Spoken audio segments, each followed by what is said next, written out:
Hello everyone, welcome to David Arthur Agenda Truth. This is my third video and I'm going to be, this is the conclusion video for the research paper from IEEE titled Electromagnetic Radiation Due to Cellular, Wi-Fi and Bluetooth Technologies. How safe are we?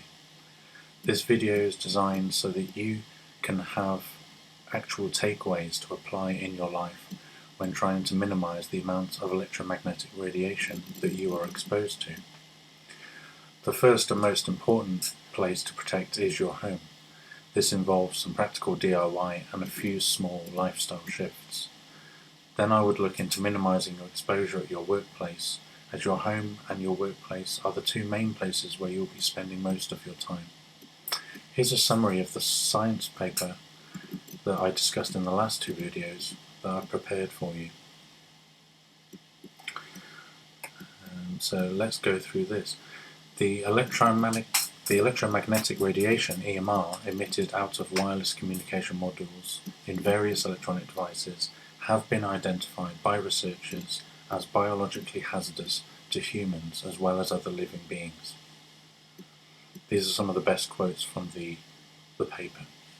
Currently there are about 15 billion wireless local area network devices ranging from Wi-Fi routers to Internet of Things devices, 9 billion mobile connections, and about 67% of the world population currently uses mobile phones. Any unidentified or unaddressed health hazard due to use of these devices or exposure to their radiation could impact the health of people globally.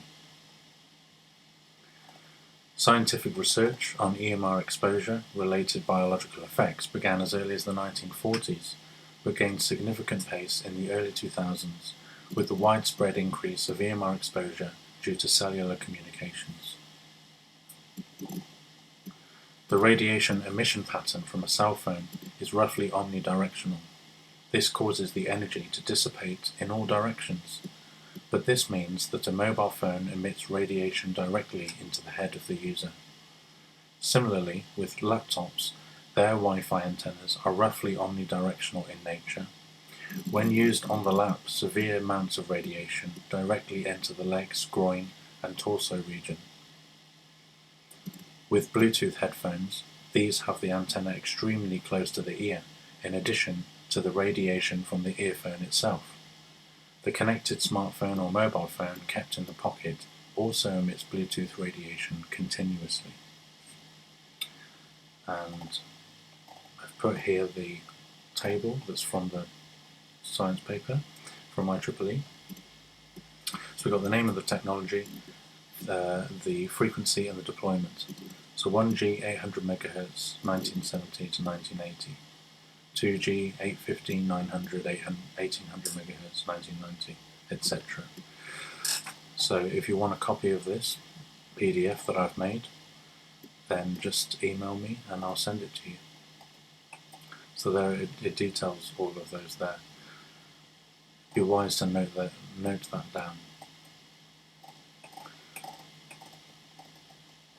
The International Commission on Non-Ionizing Radiation Protection, abbreviated ICNIRP, has issued irregulatory limits on EMR exposure for the general public and workers.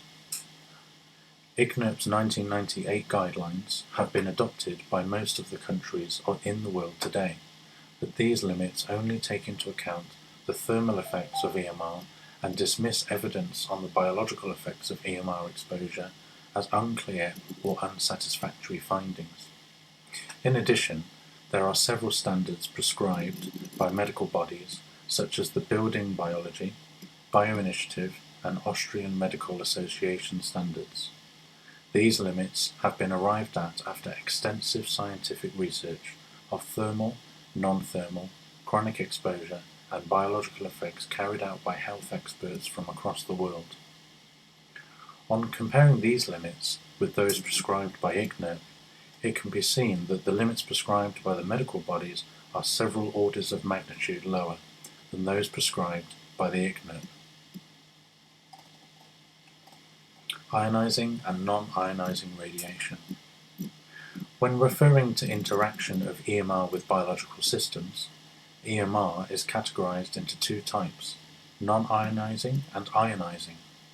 About 60% of the human body is water. Based on whether the incoming radiation is high enough to break the chemical bonds of water or not, it is categorized as ionizing radiation if it can break the bonds, and as non-ionizing radiation if it is not able to. Several classes of electromagnetic waves are classified as non-ionizing and ionizing radiation. The frequencies we are interested in, radio frequencies, falls in the category of non-ionizing radiation.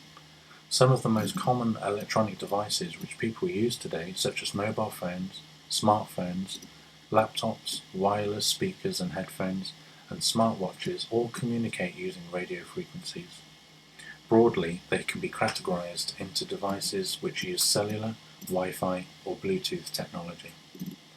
This kind of radiation has been linked with various adverse health effects in human beings. The severity of these effects varies with the power of radiation, distance of the radiation source, the kind of device, the type of antenna used in the device, the modulation technique used in the communication, and the duration of exposure.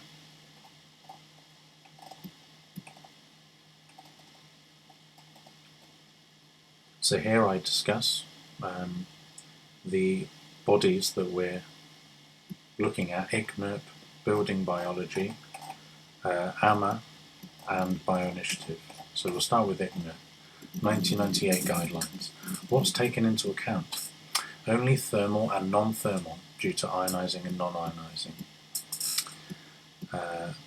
The name is of the band and the upper band frequency and the exposure limit. There's a table here of their limits made in 1998. 1G 800 MHz, 4 million microwatts per meter squared. 2G 1900 MHz, 9.5 million microwatts per meter squared. 3G 2100 MHz, 10 million microwatts per meter squared. And for 4G, Wi-Fi and Bluetooth have all been slapped with 10 million microwatts per meter squared exposure limit. This is lazy and ridiculous exposure limits. Over 50 countries in the world are relying on 1998 guidelines by ICNIRP when there are 3 much more credible medical bodies with much more stringent guidelines and parameters. Building Biology Standard, and I've got a link there for you.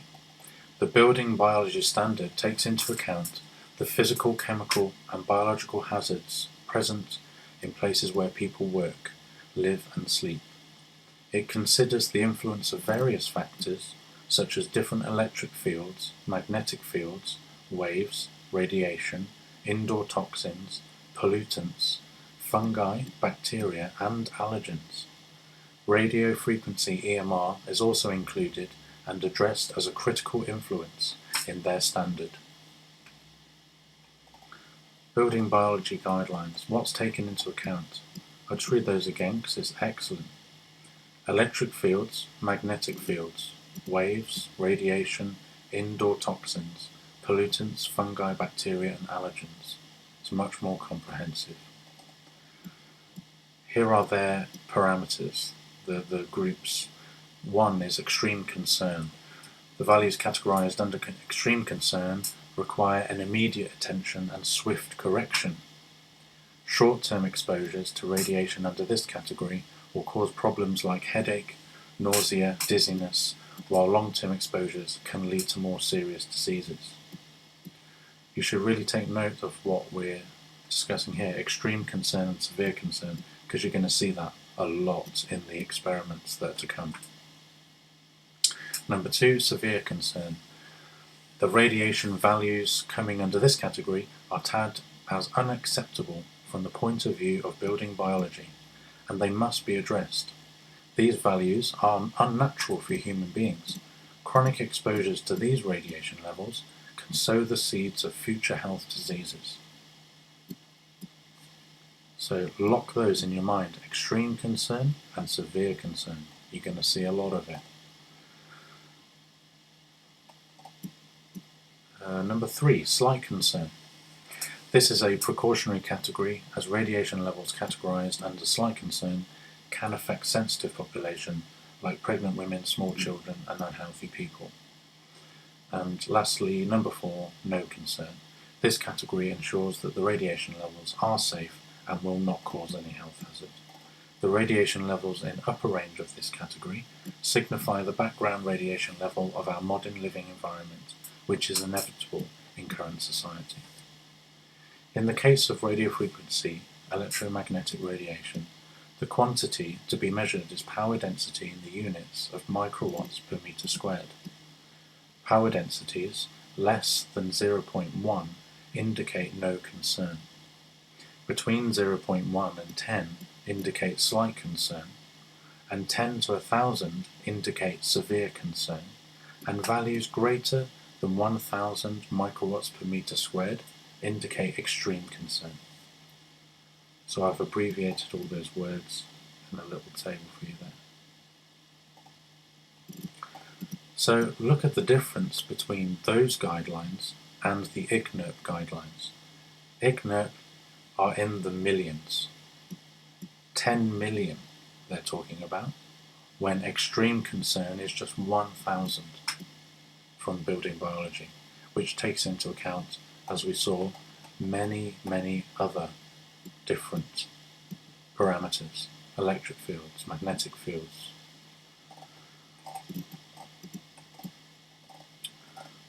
Next, we have AMA, which is the Austrian Medical Association, and there's a link there as well.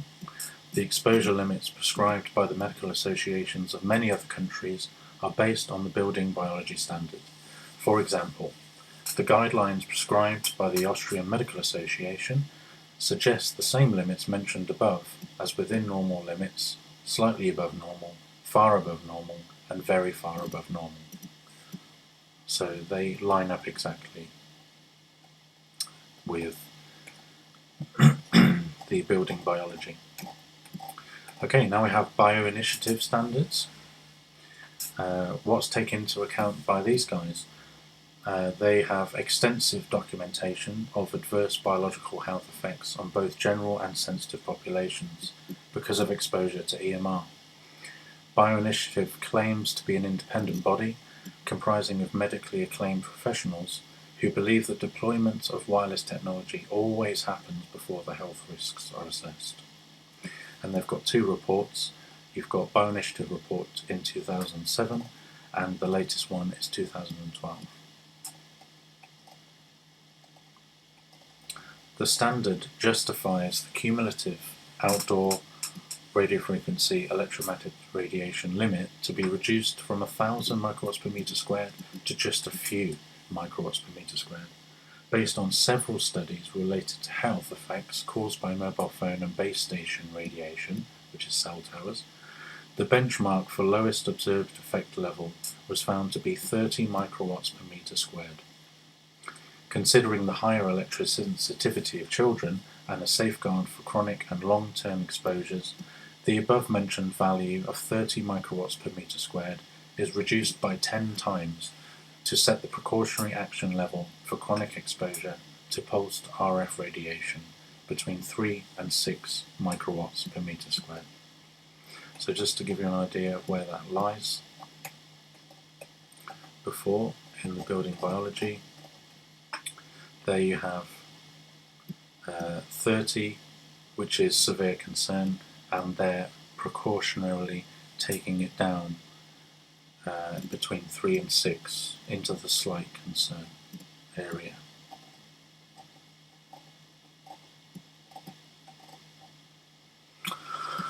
Okay, so I've abbreviated and taken quotes where I think it is necessary from the research paper.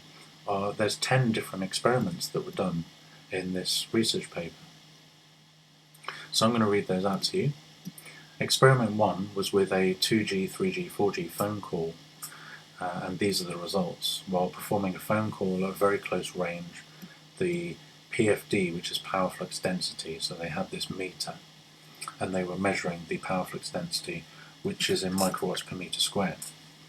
And as you can see here, 2G phone call came out at 38,907 microwatts per meter squared. 3G was 43,112 microwatts per meter squared. 4G was 18,172 microwatts per meter squared. So all of those are in extreme concern and will have biological effects. The close range radiation in all three cases is above 1,000 microwatts per meter squared, which is classified as extreme concern according to the building biology standards and very far above normal according to the AMA standards. The radiation is around 10,000 times higher than the precautionary action level recommended by the Bioinitiative guidelines, which is 3 to 6. But these values are certainly within the IEEE reference values for general public exposure, which are between 9.5 million microwatts per meter squared for 2G networks and 10 million microwatts per meter squared for 3G and 4G networks. This implies that phone calls performed on 2G, 3G and 4G devices are safe, only in terms of thermal effects, i.e. a user will not face any health issues arising from tissue heating, but he or she is certainly at risk of developing health issues from non-thermal chronic exposure and biological effects. Straight out the scientist's mouth. At about 50 centimeters away from the phone, the radiation level drops below 1,000 microwatts per meter squared, which comes in the next category of severe concern and far above normal. Therefore, the use of wired hands-free earphones or headphones is recommended, which generally have a standard length of 1.2 meters, and by keeping the phone at about 1 meter from the user, a good level of safety can be achieved.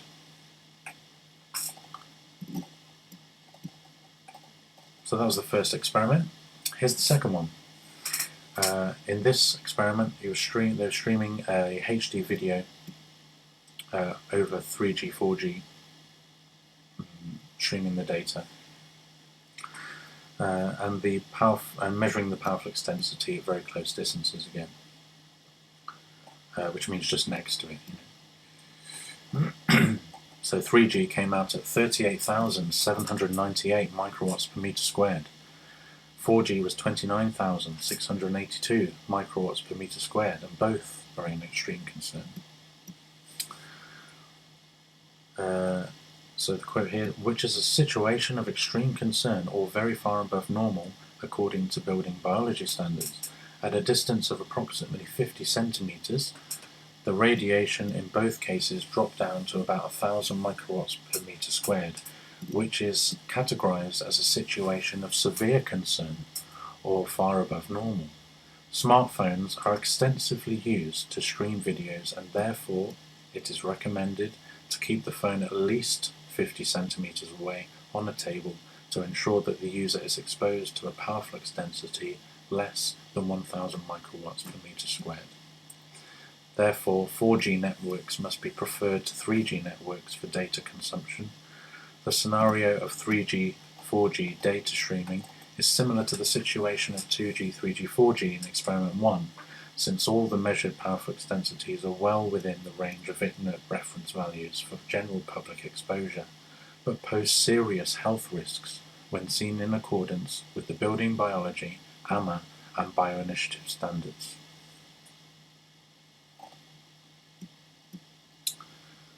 So, 5G and beyond. Yes, this was a good extract that I took from the science paper. Here's some key information about 5G. 5G is set to use frequencies between 30 GHz and 100 GHz. This is in the future, and would have a bandwidth of 60 GHz, which is much higher than all previous generations.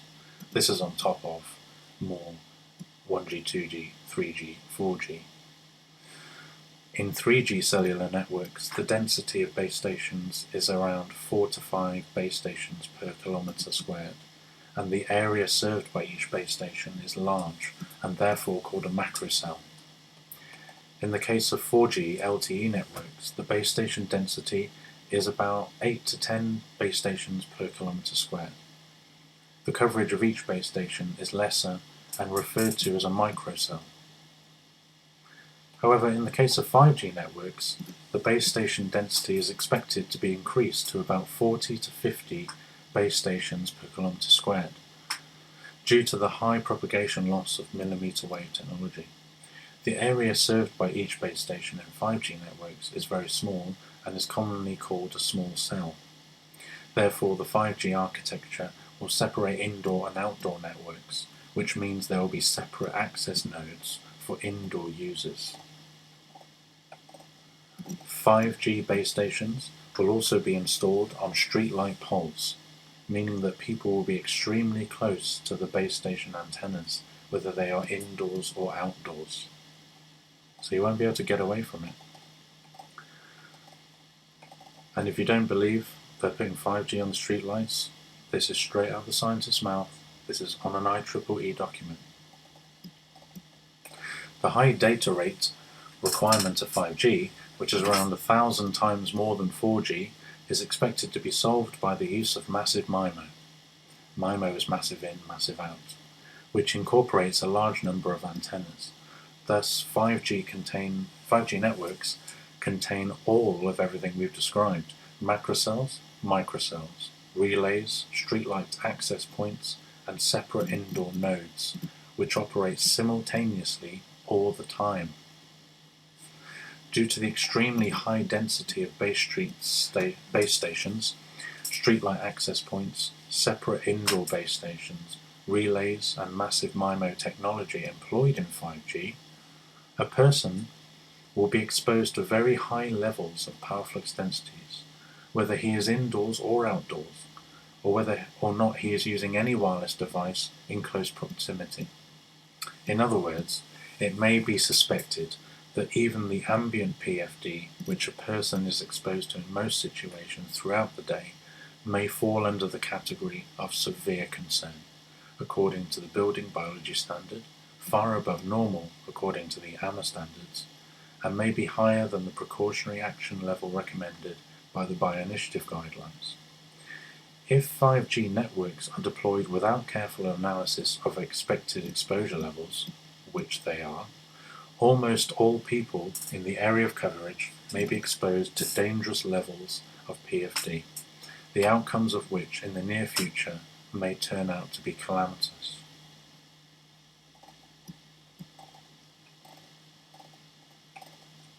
So I thought that was very good information. Experiment 3. This is a laptop using a Wi-Fi but in airplane mode. And it gives you the, in all of these, I give you the power flux density readings and the position of the handheld reader at the time. And then how it measures up to the building biology standards, whether it's in extreme concern, severe concern, slight concern, or no concern. And you'll be surprised at the results. So, laptop using Wi-Fi but in airplane mode next to the router, 60,000 microwatts per meter squared. Extreme concern. 1.7 meters away from the router, 100 microwatts per meter squared. Still severe concern. That shows you how wacky the Wi-Fi router actually is.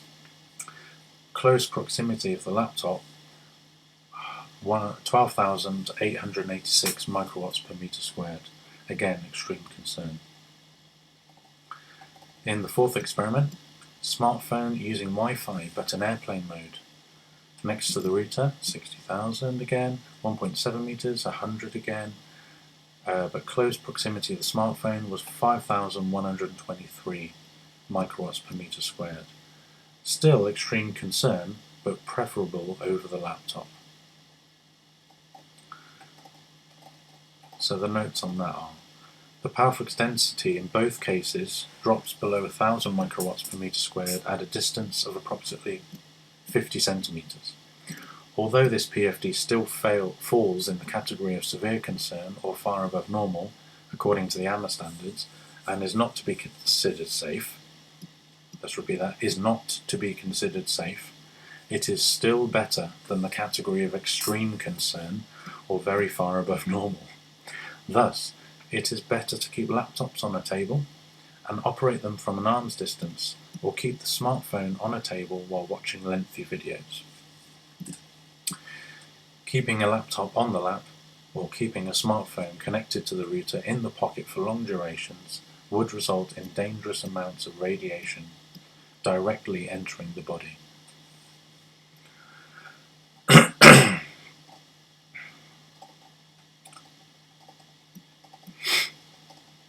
Okay, on to experiment 5. Mobile ad hoc network between two smartphones. So this is when two smartphones create a network between each other. One is usually a sender, one's a receiver. Okay, so PFD on the side of the sender, 11,819 microwatts per meter squared, extreme concern. PFD on the side of the receiver, 5 times less roughly, 2,223 microwatts per meter squared, but again, extreme concern. 1 meter from both devices, 10 microwatts per meter squared, slight concern. Now if you're a meter away from your smartphone, it's going to be hard to use, so you're not really going to achieve that, so it's extremely concerning. Experiment 6, portable Wi-Fi router on 4G network up to 3 meters away. So they tested it in various distances.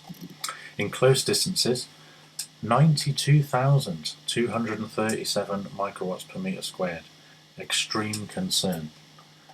They should make another category for that one.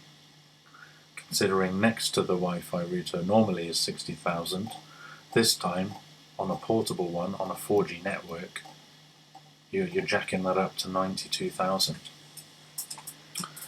75 centimeters away, it goes down to 1,000 microwatts per meter squared, which is still severe concern. 200 centimeters away, which is 2 meters, 10 microwatts per meter squared, slight concern. So if you're using a portable Wi-Fi router, get it 2 meters away.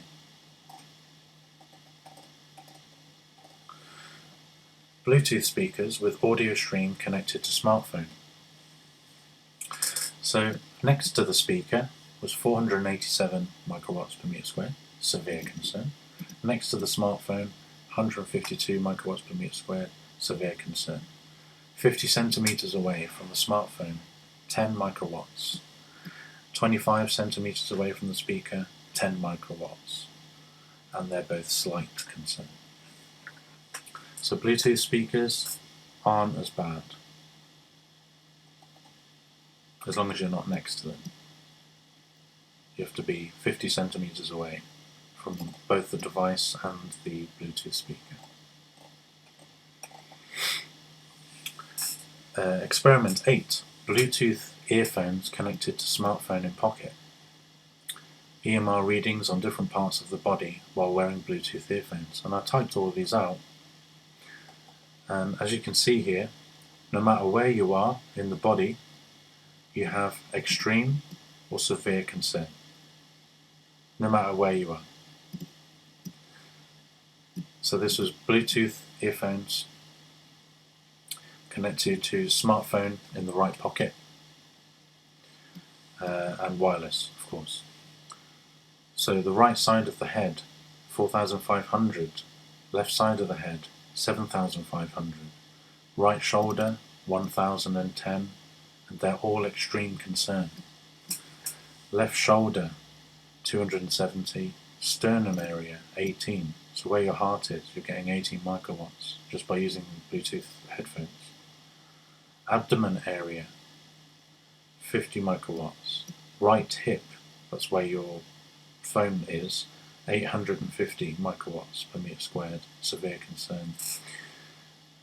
Left hip 75, knee 30, feet 10.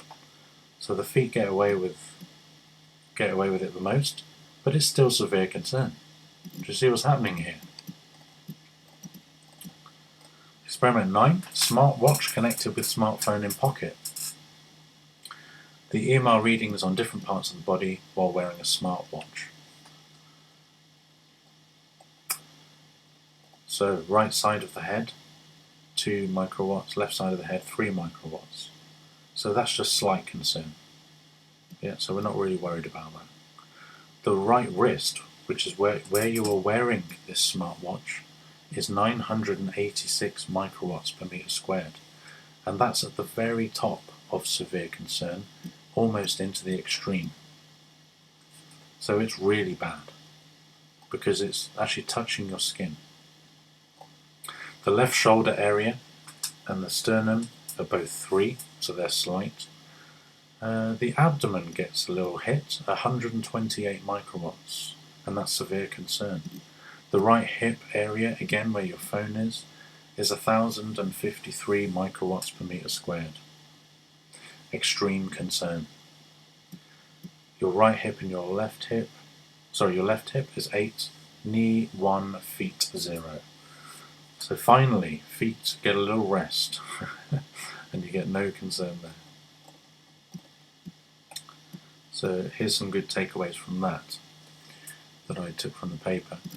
Based on the values of PFD shown, it can be observed that the use of Bluetooth earphones heavily impacts the head region, with PFDs in the range of 4,000 to 8,000 microwatts per meter squared, which comes under the category of extreme concern or very far above normal.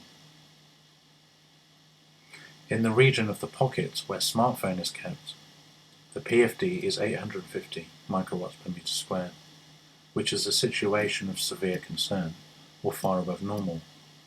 In the remaining regions, the PFD is not as significant. Thus, it can be said using Bluetooth earphones puts a person at risk of developing health issues related to non-thermal chronic exposure and biological effects in the head, shoulder and pocket regions, but is safe from any thermal effects of EMR exposure.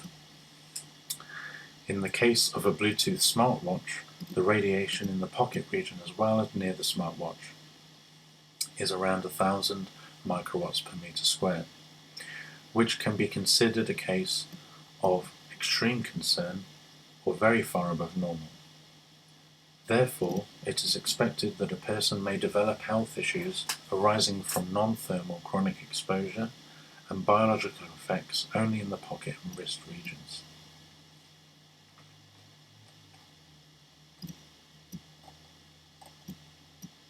So just know that it is expected that a person may develop health issues. Non-thermal chronic exposure and biological effects is what we're talking about.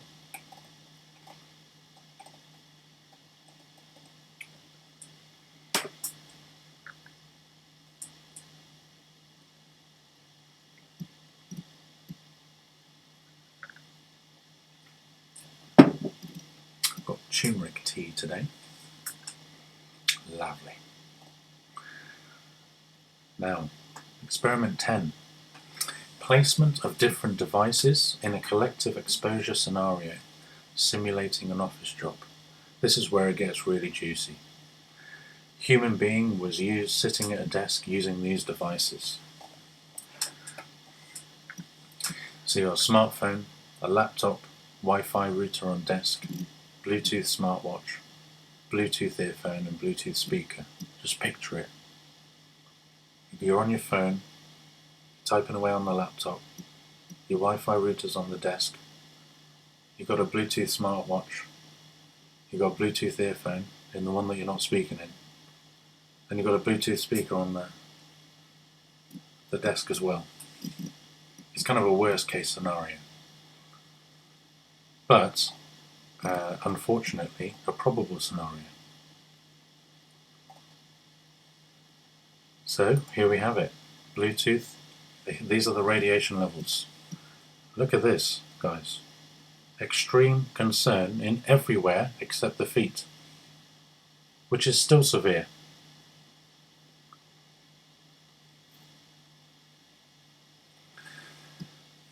So the Bluetooth headphone left ear, 5,100.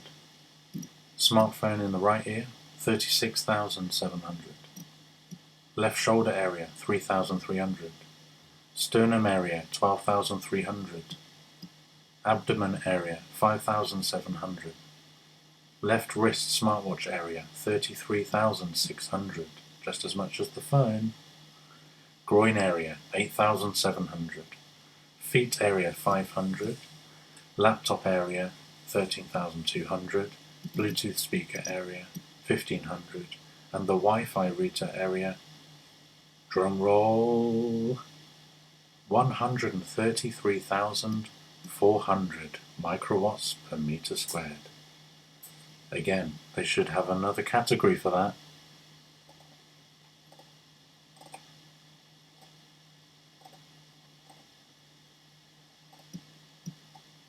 Like emergency concern or something. Apart from the leg area, which is still severe concern, all of the other areas are cause for extreme concern, ranging from 1,500 microwatts per meter squared to 133,400 microwatts per meter squared. Based on the above discussion, it can be concluded that keeping many wireless devices in close proximity is extremely dangerous in terms of non-thermal, chronic exposure and biological health effects, but will not lead to any thermal effects, since all measurements, all of those, are within the IEEE reference values for general public exposure. Isn't that handy? Health risks and hazards of EMR exposure. From released reports and published articles, it is evident that there is a strong correlation between distance from cell towers and variety of EMR-related health complaints. People who lived in the vicinity of cell towers or base stations reported health issues such as insomnia, fatigue, headaches, and nausea. Some of these people were even diagnosed with serious diseases such as leukemia, Alzheimer's, autism, ASD, neuropsychiatric issues, brain tumours, and breast cancer. Bioinitiative Reports has compiled more than 1,800 scientific research articles which report serious impact on human and animal bodies like abnormal gene transcriptions, genotoxicity, DNA damage, chromatin condensation, loss of DNA repair capacity, reduction in free radical scavengers, neurotoxicity, decreased sperm morphology, and impaired development of brain and cranial bone. In this section, we have summarized the adverse health effects of EMR exposure. So from all these 10 experiments, if these causes of severe and extreme concern will lead to these diseases, we have cancer, pregnancy and infertility, auditory system damage, effects on childhood development, effects on mental and cognitive health, plus everything I read earlier. And I've expanded blood-related disorders a bit because it actually gives you some figures, and DNA damage for the same reason. Here's blood-related disorders. Exposure to even very low intensity EMR can affect the blood-brain barrier by increasing its permeability. Blood-brain barrier prevents the flow of toxins into sensitive brain tissues, and when its permeability increases due to exposure from EMR, it no longer provides the protective barrier. Salford, hold on a second.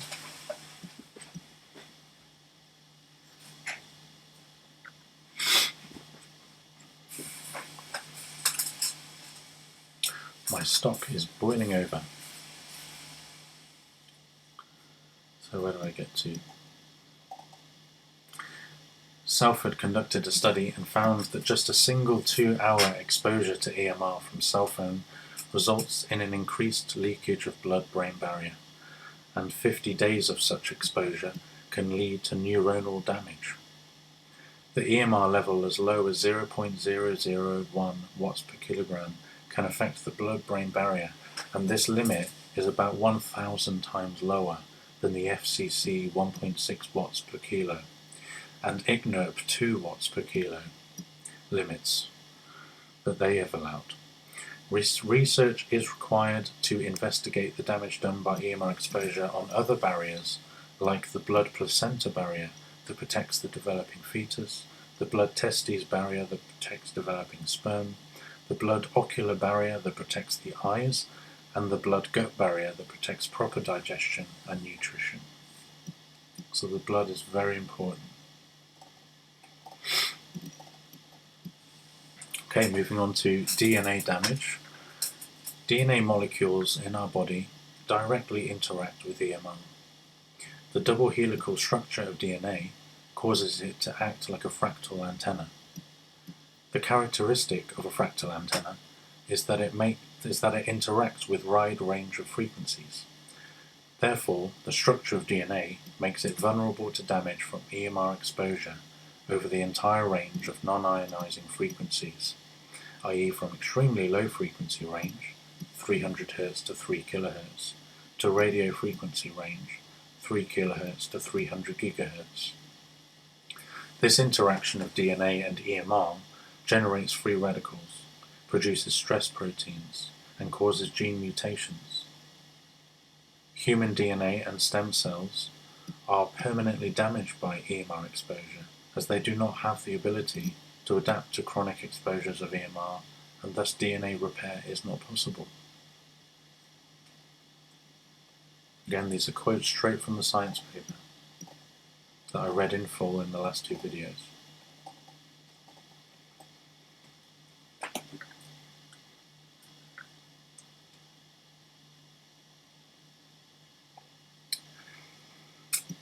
So now I've outlaid some protective measures and ambient EMR minimization. So you can actually get EMR absorbing clothes. These clothes incorporate surface metallized fiber woven fabric in their apparels. Metals like copper, silver, or aluminium are chemically deposited on ordinary knitting fabrics to obtain surface metallized fiber knitted fabric. Such clothes are generally bilayered, where the first layer reflects some of the incident EMR and the second inner layer absorbs the radiation which passed through the first layer. The higher the decibel value, the greater is the shielding capability. Most of the materials have a characteristic range of frequencies which they absorb. For example, a product that has an effect of 30 decibels at 1 to 5 GHz would mean that the product blocks 99.9% of radiation in the wavelength range of 1 to 5 GHz, which includes most of the RF EMR encountered commonly: cell phones, Wi-Fi routers, and Bluetooth devices. Metals are the best solution to reflect EMR, hence such clothing generally has metallic strands or metal silk fibers embedded within them, which reflect incident EMR away and from the wearer's body.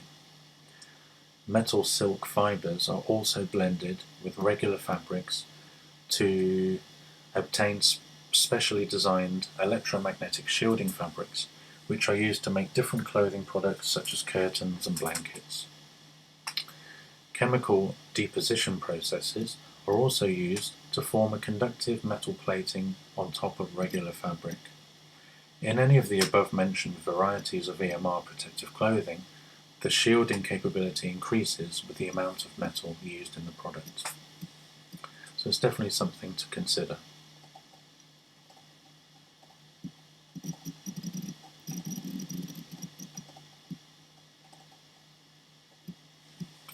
Next we have EMR absorbing reflecting paints. Many households are located very close to cell towers, which have multiple antennas operating on them. The wall facing in the direction of the tower is most exposed to RF EMR. If it is unprotected, i.e. does not have any absorptive reflective coating, which they generally don't, the people living in such homes are more prone to develop EMR-related health issues as discussed. Materials which have numerically equal values of permittivity and permeability and high loss tangents are more suited to be used in making EMR absorbing paints. For example, Folgueras have prepared two varieties of paints to absorb EMR, Both their formulation have a polyethylene matrix, carbonyl iron powder 10% and polyaniline 10% are the chemicals dispersed in the matrices of the two formulations respectively by mechanical agitation. The attenuation plots of these paints are shown in the figures in the research paper.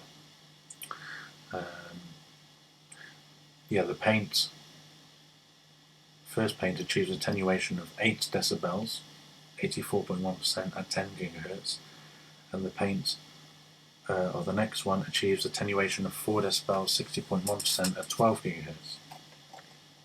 Such paints could be used to shield the EMR coming from 5G towers, which are much higher than any radio frequency communication used till date. To ensure the best protection, on-site testing can be done to accurately determine the frequency at which there is maximum radiation and also the minimum attenuation required to ensure that the residents are protected from any harmful effects. The customers can pass on these specifications to the manufacturer, who can then adjust the chemical composition and also suggest the thickness required according to the customer's needs. This would ensure maximum protection at minimum expenditure. So that's a business that's developing. Aerogel. Aerogels are a class of high-performance EM radiation-absorbing materials designed by fitting several nanosheets of graphene into three-dimensional structures. Their excellent absorption characteristics is due to their high surface area and dielectric loss. So I've written the table here. There's a comparison of 4 different aerogels. It's got the bandwidth, the EMR absorption, tells you the highest reflection loss in decibels, and at what frequency range. So the range for EMR absorption there. Okay, so that's quite cool, isn't it?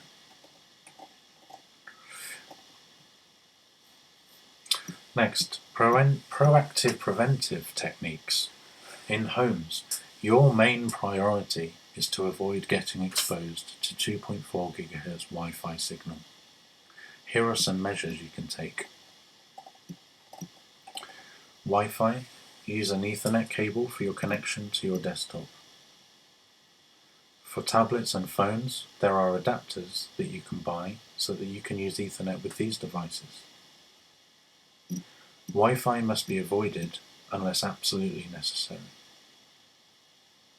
If you must use Wi-Fi, there is a setting to control the power so that it switches off the radiation when not in use. Aerogels. The windows can be covered with transparent EMR absorbing and reflecting thin film, and outer walls can be painted with EMR absorbing paints. On the outside of your home, just make sure and ensuring that it is earthed. And this can all be to the specification of your house when you communicate with the manufacturer.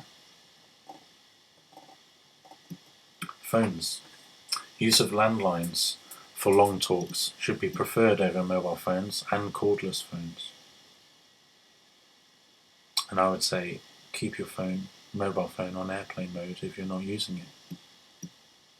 You can always check in on it every hour. It only takes 10 seconds to do that. Rooms of children below the age of 12 should be particularly safeguarded from EMR, as they are more prone to EMR health related issues due to their smaller framework. In hospitals, here's some recommendations for them. Hospitals should not adopt full Wi-Fi coverage technology, which they are doing.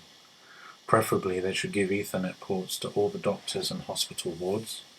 Government should lay guidelines to not allow deployment of base station or cell tower in near vicinity of hospitals.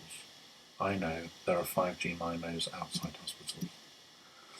Units for sensitive population like ICU, CCU, NICU and operation theatres should avoid all sorts of devices which use wireless communication, such as wireless incubators and remotely operated instruments.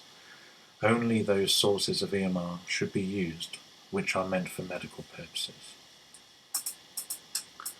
Here's some recommendations for schools. I know a lot of people work in schools or have children that go to school. In educational institutions, there is a trend to shift to modern technology like wireless projectors and smart classrooms, campus-wide Wi-Fi access, use of digital notebooks, etc.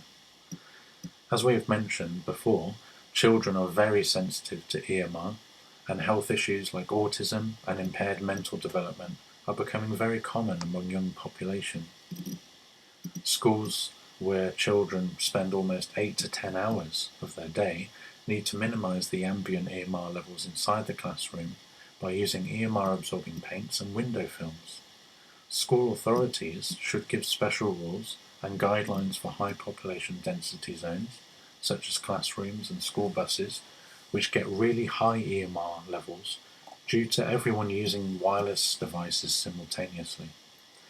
If all classrooms cannot be made to comply with EMR safety standards, schools should construct special classrooms to maintain a no wireless condition and allow students to opt for it who believe their academic, social or behavioural progress is being hindered by EMR related health issues. And a lot of people won't know that it's actually affecting them. Further recommendations. So these are all solutions for you guys. Cell phones, smartphones on cellular networks. Network. For internet connectivity, prefer Wi-Fi. If not available, prefer to use 4G networks for both calling and browsing and data streaming. Calling, use wired headphones and keep the phone at least 1 meter away while calling. By the way, when it said network for internet connectivity, prefer Wi-Fi, that means prefer Wi-Fi and have your phone on airplane mode, so it's not using data. Using both is a bad idea. Browsing and video streaming, keep device on a tabled platform at least 50 centimeters away. 50 centimeters is still severe concern, so 1 meter away is best. Wi-Fi devices. Prefer smartphones over laptops for casual work such as emails and browsing. Keep smartphone or laptop on a table and operate from an arm's distance, 50 centimeters. 50 centimeters is still severe concern, so 1 meter away is best. Avoid keeping smartphone in the pocket while it is connected to a Wi-Fi router. Avoid keeping laptop on the lap while it is connected to a Wi-Fi router. Wireless ad hoc transfer, stay at least 1 meter away from both sender and receiver. 4G wireless hotspot, stay at least 2 meters away from the device while it is active. 4G wireless hotspot, lethal. And that's if you really can't use an Ethernet cable. I mean, come on.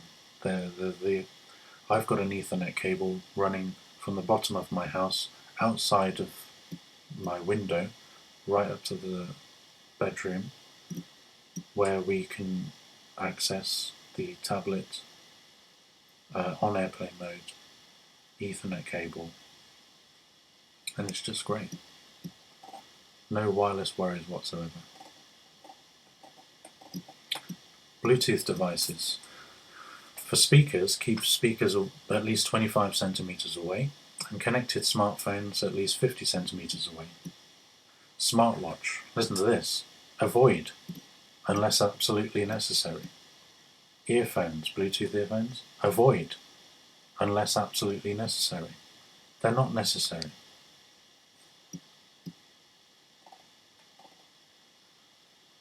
So, about the standards. Currently, employed public exposure limits do not provide sufficient protection to people both in terms of long-term and short-term exposure. The exposure limits specified by IEEE take into account only the thermal effects and not the non-thermal biological effects in determining their limits. The IEEE safe exposure limits for general public for the wireless technologies discussed in this paper are between 4 million microwatts per meter squared to 10 million microwatts per meter squared, which is several orders of magnitude higher than the limits prescribed by the Building Biology, AMA, and the Bioinitiative standards. While exposure levels within the limits prescribed by IEEE only guarantee safety from thermal effects of EMR exposure, there are numerous scientific studies suggesting that even non-thermal effects pose a significant threat. These non-thermal effects are observed at several orders of magnitude of radiation lower than those of thermal effects. Along with the thermal and non-thermal, several other factors such as frequency, duration of exposure, pulse shaping, power level also contribute to health risks of EMR. And I've just got final conclusion here. People should be made aware that the EMR from using day-to-day cellular Wi-Fi and Bluetooth devices are harmful to human health.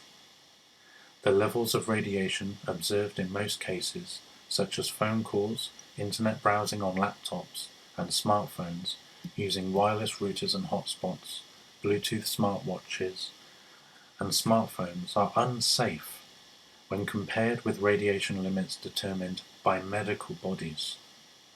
According to current medical literature, various adverse health effects from exposure to radiofrequency electromagnetic radiation have been well documented. For now, wireless technologies must be avoided as much as possible. These are scientists giving you advice here. New and innovative wired solutions which provide the same level of user-friendliness should be encouraged. Intervention of government and medical bodies with the main purpose of protecting of human health is of utmost necessity to ensure good economic development without compromising the health of the population. Countries must adopt the guidelines suggested by medical bodies which take into account both thermal and non-thermal effects of EMR. At present, all individuals must take preventive, so it says must, take preventive and protective measures to protect themselves from harmful electromagnetic radiation exposure. So I hope you found that useful and of value. If you would like a copy of it, I will happily send it to you. Just send me an email or contact me privately and I'll send that to you. That's everything that I've written today, basically. Check out the last two videos if you haven't seen them. I read through the entire science paper from beginning to end. It does take about 3 hours, but in this day and age it's necessary. We have to be patient and diligent and go through the material, and then at the end we're armed with knowledge to be able to make great changes. So thank you for watching and see you in the next one.